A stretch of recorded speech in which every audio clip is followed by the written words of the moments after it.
Hi, so we're on day 2 now of the 21-day yoga challenge. Hope yesterday went okay.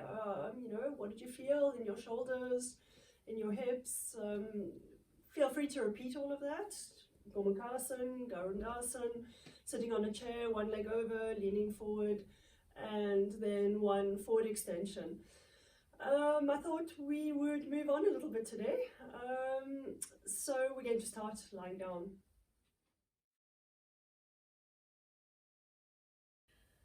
Just something important before we get to lying down, it's the action in the feet. So as you put your foot into kind of flex and bring your toes towards you, ball of the big toe, which is really this thing here, on the ball of the foot, that's the ball of the big toe. As you're doing that, you'll find that immediately you lift up your thighs and your kneecaps, and this action in the thighs and the kneecaps is really important to learn extension through the legs. So if we don't activate our thighs and our kneecaps, it doesn't give the instruction to the back of the leg to really release. So there's always a symbiotic relationship between your muscles, bicep, tricep, thigh, hamstring. Okay, so we're going to be lying down. Start off on the back. If you're on the beach, maybe you want a towel. Lucky people on the beach. Okay, so first thing to do, I think, is to just relax. So release your legs. We'll get back to the feet in a minute. Make sure that you have extension through your neck. So we don't want this bunching up. I put a towel here. So if you have a towel or a blanket, just put that underneath the head. Take your thumbs, press the thumbs into your temples and then into the base of the skull. Pull the base of the skull away from your shoulders to get extension through your neck, and then bring your shoulders away from your ears. Extend the arms forward. And we're just going to spend 2 minutes breathing, relaxing, just getting your mind into the present moment. Because we're so occupied with everything going on around us, especially this virus, and of course there's loads of fear, anxiety around it, it's always reflected in your body and your breath. So just spend a little time breathing. Observe the rising and the falling of your abdomen. On the inhalation, the abdomen rises, and on the exhalation, your abdomen falls. So what you want to do is slowly soften the brain. Notice how hard we become around the forehead. The more active the brain is. Exhale. And find everything softened, your entire body. Release all your physical tension. Release the tension in the face, the throat, around your mouth, the tongue, and release your neck, your shoulders, your arms, your hands. Are you holding any tension down your spine? Exhale, release. Release your legs.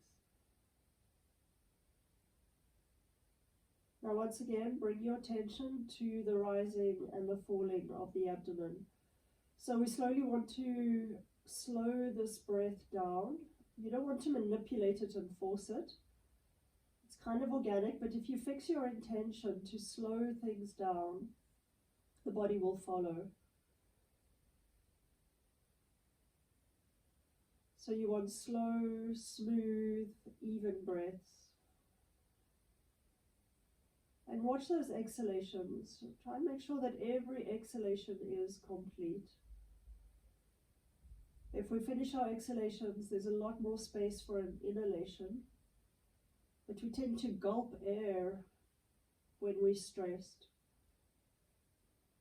Breathe out. And on every exhalation, The body is more and more relaxed. Your mind is more and more relaxed. So the quieter we can make the mind through the breath, the more available we are to really observe, to learn, to put ourselves in a place of learning and what is happening. So our main goal, one of them in yoga, is to improve our techniques of observation, of understanding, to learn to be present, and to do those things without judging, without jumping to conclusions, without hiding behind our opinions, just observing what is. And if you're observing that you're not breathing very well, or that you're holding loads of tension, try and be okay with that. No one state is better than another. It just is. You're the observer.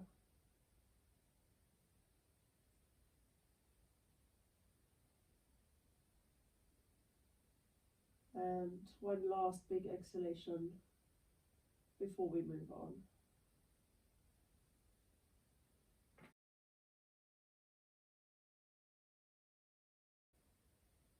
Start to activate your feet. So bring your toes towards you, extend your heels forward as though you really want to push each leg further and further away from you. The ball of the big toe, if you have a wall, push the ball of the big toe into a wall, and if you don't have space against the wall, just pretend or imagine that you're pushing the ball of the big toe into the wall. Now turn your outer thighs inwards, so you want to roll the legs towards the inner thigh.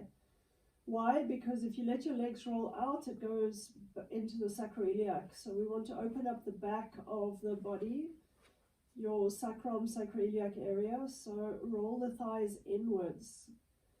Keep your toes towards you. And again, extend. Try and extend. Imagine from the inner leg, from your inner groin to your inner heel, the leg becoming longer and longer.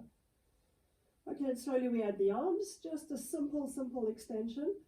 Hook the thumbs, so like that. Hook the thumbs, spread your fingers completely, and try and have a look at how straight your arms are. You know, if they're really bent, then really try and squeeze, especially your triceps towards the bone, to allow your upper arms to come in.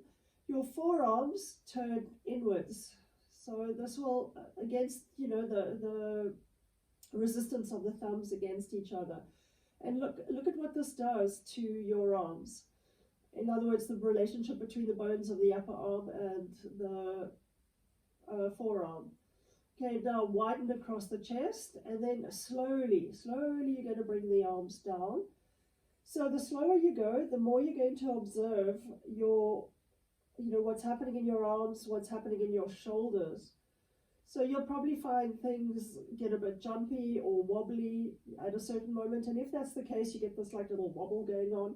Then come back a little bit, go down again. It's showing that there's something going on in your muscles that needs a little bit of work and a little bit of attention. As you're coming down, make sure that your shoulders are coming down first, and then your upper arms, and then your forearms and your hands. You don't just want to go for the ground, because it's not going to get to anything deep into the muscles. Remember that in yoga we work towards the joints, towards the bones. We don't work on the outer skeleton, on the outer muscles. So we're working towards the inside. Again, now extend the arms away from you. Try and get as much of an extension away from you as possible. Arms long, inner arms long, and walk the feet away from you so that you're getting more and more extension through your inner legs. So as the arms are moving away, feet are moving away, you're wanting your spine to become longer and longer. Don't forget to breathe. Release the tension in your face, in your throat, in your neck, even in your shoulders. And then slowly come up. So again, if there's a little wobble or something going on, just go back a little bit, come through that wobble again. We want a kind of smoothness coming into the muscle tissue. So observe what your body's showing you. What is this movement? What is this action showing you? And change the crossing of the hands. I'll get into the difference between movement and action later, but whatever speaks to you at the moment is good. Again, you want to hook your thumbs, create quite a bit of resistance with the hook of the thumbs. Spread your fingers, bring your shoulders down, and slowly come down. Try and keep your arms as straight as possible. And observe what's happening while you're going down. Are things a little tight? Again, are you finding that it'll wobble? Is it jumping? And if that happens, come up again, go through it maybe 2 or 3 times. Slowly bring the upper arms to the ground, and then the forearms and the hands come down last. Now extend through the arms, extend them away from you. And again, extend through the legs. Just something for the legs here, especially if you have hyperextended legs. Be careful that your heels don't come off the ground. So your kneecaps and your thighs are pulling up strongly, thighs are rolling in, but the heels are on the ground. And then the upper back is coming away from your waist, the lower back is moving away from your waist. Create loads of length and extension. And then slowly come up. Again, observe what's happening in the shoulders, observe what's happening in the arms as you're coming up. And if you want to repeat that 2 or 3 times, go ahead. The more often you repeat it, the more information your body will be giving you about what's going on. Okay, now bend your legs and bring your knees to the chest. Both knees to the chest. You want your feet together. And cross your fingers and slowly bring your shin bones towards your chest. So of course you can just lift up, and bring the knees to the chest, but nothing will really be changing in your groin. So we want to get deeply into the groin area, which means you need to do almost like a little anteversion. So your coccyx towards the ground, and as your sacrum coccyx is resisting towards the ground, you're slowly bringing your knees towards your chest, and you'll probably feel quite a lot of tightness in your frontal groins. Maybe one more than the other. Again, exhale, try and soften. While you're doing that, just observe what's happening in your neck. Have you got length through your neck? Are your shoulders down, away from your ears and towards the ground? Is your throat soft? What's the quality of your breath? If you're finding it really hard with the knees together, of course, separate the knees slightly. Eventually you'll be working closer and closer, getting your knees closer and closer together. Breathe. Okay, we're going to add a twist. Bring your right arm towards the right and really extend that right arm away from you. And then turn over to the left side. Your hand can be on your legs. Now, don't just let the arm lift up as you're bringing the legs down. Work with your shoulder towards the ground. And as your shoulder goes towards the ground, you feel what's happening in your upper spine. Use an exhalation to release the upper spine and turn. Use an exhalation to observe what's happening in your middle spine. What's happening in, your sacrum area. Also in your hip joint. Use the exhalations to release any tension or contractions you might be holding. But really observe. Constantly ask yourself, what's happening? Where am I holding my tension? Could just be in the throat and the face and the neck. Every breath is complete. Every exhalation is complete as you're observing what's happening. And then inhale, up you come. Put your feet down, bring your hips back to a neutral position, in other words, aligned with your chest. Lift up the knees and try and keep these knees as high as possible. You'll get more into your buttocks area, your sciatic region. Again, don't just lift up the shoulders. So you want to work from the arm and the shoulder towards the ground, and against that resistance, also the arm extending away from you. Against that, begin to turn. So first your upper spine, observe what's happening. Don't bunch up the shoulders. Bring the shoulders away from the ears. Your middle spine and your lower spine. Observe what's happening in your buttock area, your hips, Use your exhalations to release any tension, contractions, tightness that you're finding. And then inhale, up you come. Feet down on the ground. Okay, now extend both legs forward again. Push into the ball of the big toe, lift the toes up towards you. If you have a wall, it's great to use the wall here. It kind of gives you something to work against. If you don't, just imagine again. Your left leg really resists strongly towards the ground. Lift up the kneecaps and the thighs. Put a thumb into your front right groin and slowly bring this right leg towards you. So you don't want to be lifting up the hip. You'll just be creating more and more problems in your sacrum area, around your sacroiliac joint if you lift the hip up. Make sure that your hips stay aligned. So keep pushing the hip away from you. Is your right waist as long as your left waist? And then hold on to your shin and slowly bring the knee towards you. Now you don't want to get a space here behind your leg. You don't just want to lift up and then your left leg lifts up as well. Your reference is the left leg towards the ground. And against that resistance, both the hips aligned, right with the left, slowly bring the knee towards the chest. Again, it's just probably going to show up problems in your groin area, so be aware of that, and thank goodness you noticed. Open up your left groin by bringing that left thigh down towards the ground. The thighs and kneecaps up. Flex your foot. It'll give you much better access into the thigh and the kneecap. And then slowly release your right groin. And then extend that right leg forward.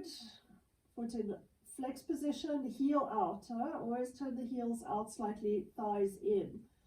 Thumb into your front groin. Press the front groin away from you. And aligning the two sides of the hips. So your left waist as long as your right waist. Slowly bring your chin up towards your chest. Again, you need to resist your right leg down. Don't let it come off the ground. Is your throat soft? Have you maintained the length through your neck? Your face, muscles soft? How's your breath? Make sure every exhalation is complete. And from there, just observe what's happening in your groin area. So the right groin is opening, left groin is softening. Why do you want to soften your groins? Because this is the psoas area that I spoke to you about yesterday. Directly connected with especially your lumbar spine, but also your sacrum sacroiliac area, the iliopsoas. You can go and have a look online if you're not sure what I'm talking about. Google it. And both knees to the chest again. Width across your chest area, neck long, throat soft, face soft. Again, just observe what's happening in your groin area. Soften, release, use your exhalations. Okay. Feet down on the ground, right foot onto your left knee and push the left knee away from you. So I did show this on a previous video, but I'll show again. If you even have problems getting your foot onto your knee, and then we're going to be lifting up, holding on to the shin. If you have problems doing that, scoot up against a wall, put your foot against the wall in a right angle, your right foot onto your left knee, and begin to push that left thigh away from you, just to get this groin to open up. So this is probably just showing up tighter adductor muscles and some problems also in your sciatic region. So the sciatic nerve gets kind of pinched. It's not the only reason, but it can get pinched between the muscles of the piriformis. So if that's the case, we can easily release it. There are other reasons for sciatic problems. It could be that your sciatic nerve is stuck somewhere between your discs in your spine, and this is not going to help if that's the case. So we're bringing the shin bone towards you. So your right hand will go into the triangle created by your right leg around your shin, and then catch with the other hand. You can also catch here behind your thigh. Okay, shoulders down, and don't let the weight fall over to the right side. Keep it towards the left side. And then just begin to observe again what's happening. What's happening in your buttock area, again, we want to find our tightness, we want to find our contractions, we don't want to run away from them. Notice them, observe, bring your attention to it, and through that attention also your breath. Exhale. See what happens on the exhalations. So like I say, this practice is a lot of exploration. And then release. Put your left foot onto your right knee. Just take a little moment to, bring this thigh away from you to open up the angle. If you want to be against the wall, foot against the wall, very good as well. And then either grab the back of the thigh or your shin. Extend your neck. If you're finding here that you're having to bunch up your neck to get to your knees, take more height. Look, I have these bricks, but you can take more blankets, more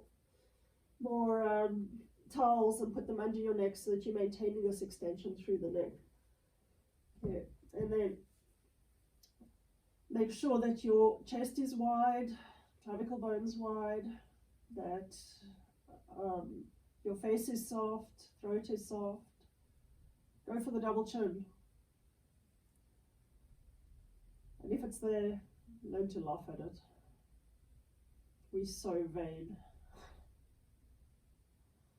Okay, now observe what's happening in your buttocks area. Your sciatic region. If you're finding tightness, exhale. It's really interesting to explore the relationship between your breath and the release of tension in your body. The release of tightness, the release of contractions. Soften on the exhalations.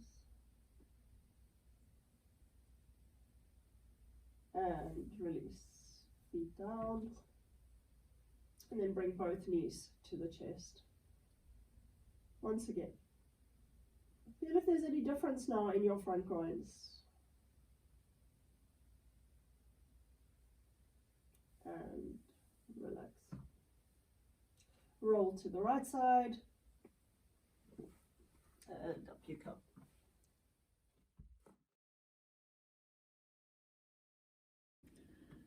Okay, we're going to try something called adho mukha svanasana. So this is the downward facing dog. It's not as simple as it seems. So onto your hands and knees. I'm just going to move that away. Lots of really important things here. The first one is how you place your hands, because how you place your hands is going to have an impact on the extension that you create through your arms. So the key here is the ball of your index finger. Make sure that you really press that into the ground. If you turn your hands too far in, you're not going to be able to align these bones. So you want your hands slightly out, but you also do want your hands directly in front of your shoulders. If it's out here, it's like having a house, with the foundations starting and wide and the walls coming inwards. So ask yourself where you're going to have the best support for your shoulders and your spine.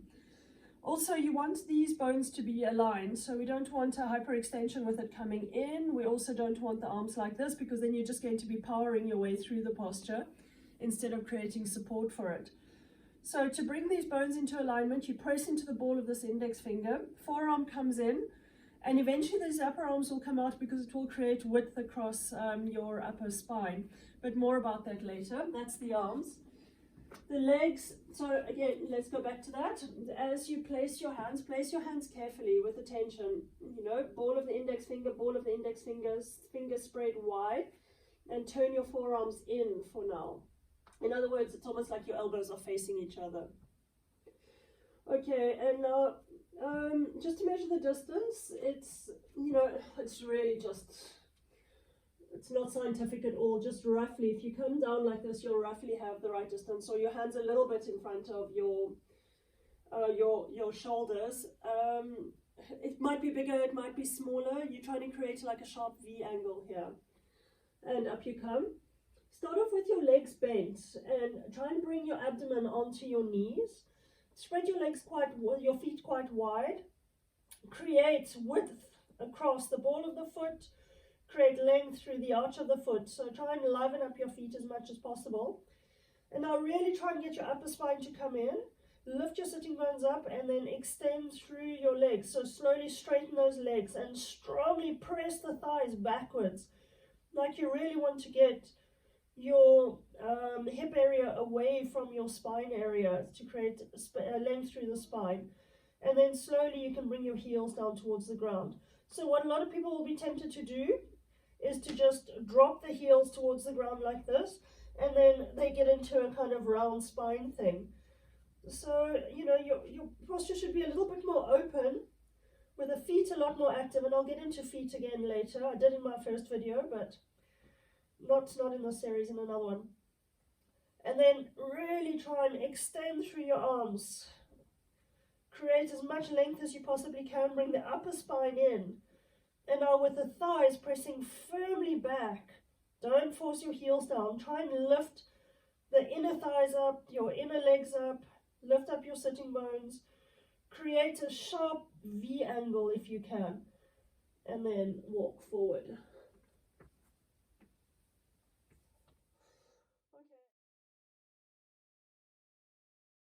Okay, from there, standing forward bend or uttanasana.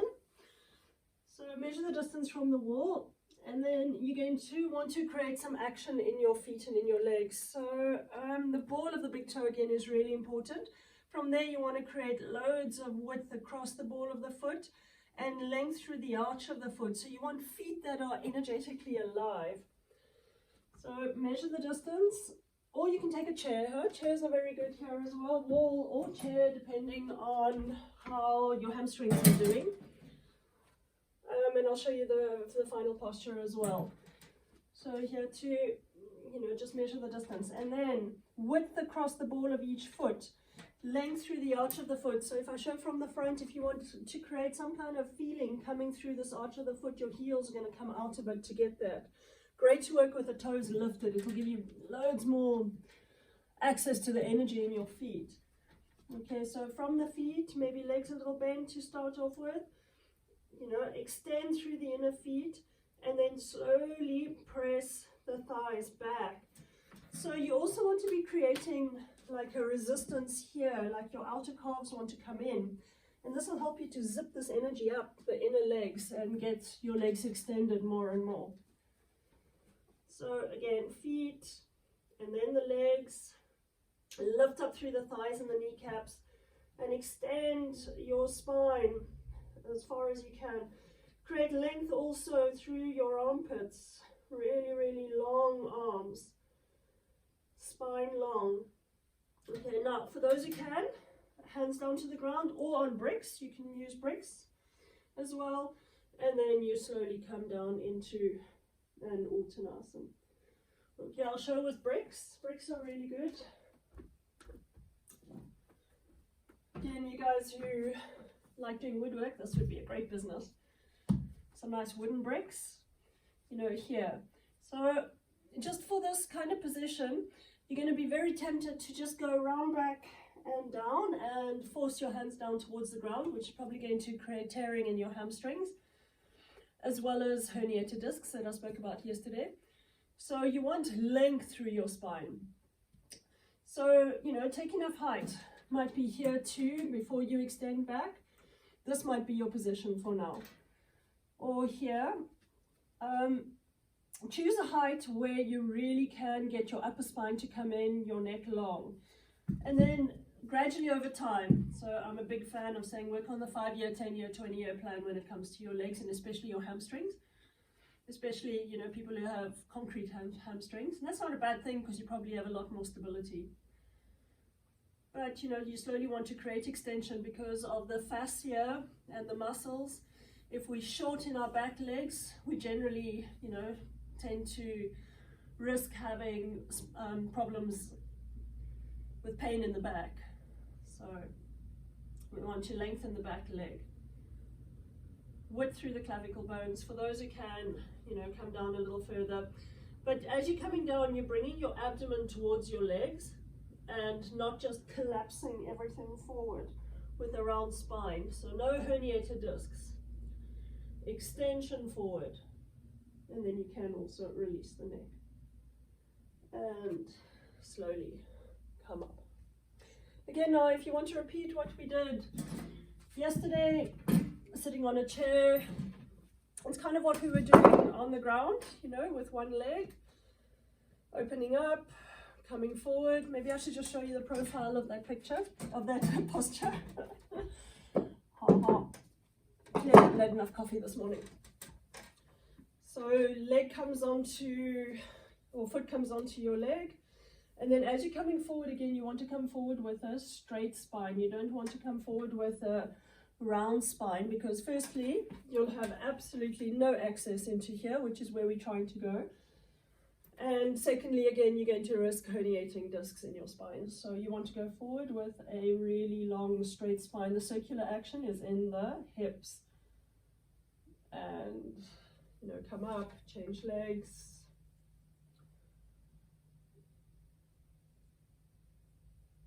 And up.